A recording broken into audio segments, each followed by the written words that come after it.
How many times did this happen to you? You wake up in the morning with a true intention to make the most of your day, go for a walk or exercise, complete some tasks you've been putting off for a while, clean your room or read a book, but during the day you don't really accomplish anything from that. Instead, you end up lying down watching Netflix or scrolling on your phone all day. It happens to all of us, and the truth is there is a good reason for it. It's simply our nature as humans. We are evolutionarily programmed to do as little as possible. In order to understand that, let's go back in time, to our ancestors. Before the agricultural revolution, food wasn't available all the time. For millions of years, Homo sapiens had to work hard to obtain food. They had to chase an animal to hunt it, or to go for a great distance to gather anything edible. The traditional hunter-gatherers traveled on average about 10 to 15 kilometers a day, burn a lot of calories and energy, but despite their efforts, they had no guarantee that they would find anything to eat. Moreover, there was no way for them to tell when their next meal would be. So after they did find or hunt their meal for the day, they eat it all, since they had no place to store it, and rested for the rest of the day, trying to save every last ounce of energy they had for the next hunt or for survival needs. It's called the principle of least effort, and it applies to animals as well. We choose, subconsciously, the path of least effort with every task that we do, since conserving energy has been crucial for our survival, as it allowed us, as said, to be more efficient in searching for food and shelter.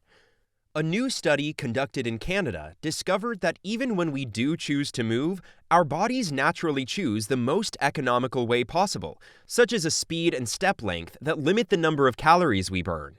In the experiment, participants were asked to walk on a treadmill while wearing a leg brace that add resistance to their knee joints.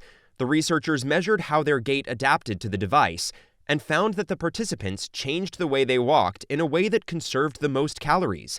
They did not choose consciously to do so.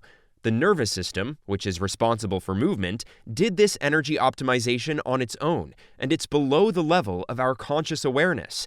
It knows how to change our movements according to the circumstances in order to use the minimum amount of energy and to keep the burning of calories as low as possible. So we are biologically programmed to be lazy. We were evolved to maintain minimal activity and to avoid unnecessary effort. But the paradox is that at the same time, we are also evolved to move a lot and to walk long distances. Our ancestors used to move a lot, but only because they had to survive, not because they wanted to. They struggled to amass enough food to make up for the calories they burned tracking down that food. The problem is that nowadays we live in an era of food abundance in the Western world.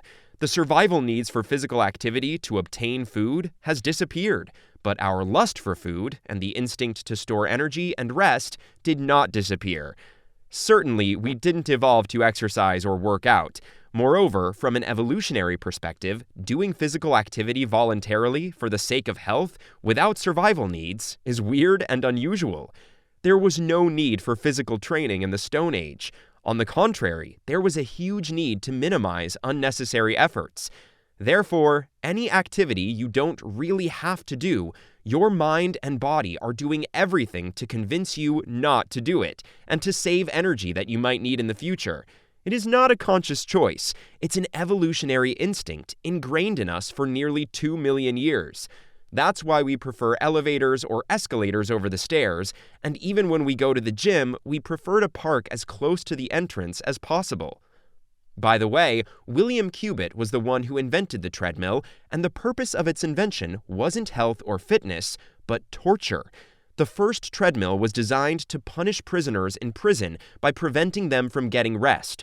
For more than a century, English prisoners, including Oscar Wilde, were forced to walk on it for 6 to 7 hours a day.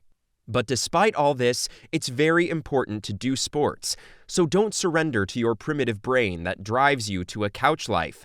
Studies have found that attributable risk estimates for all-cause mortality indicate that physical inactivity is the main cause of death.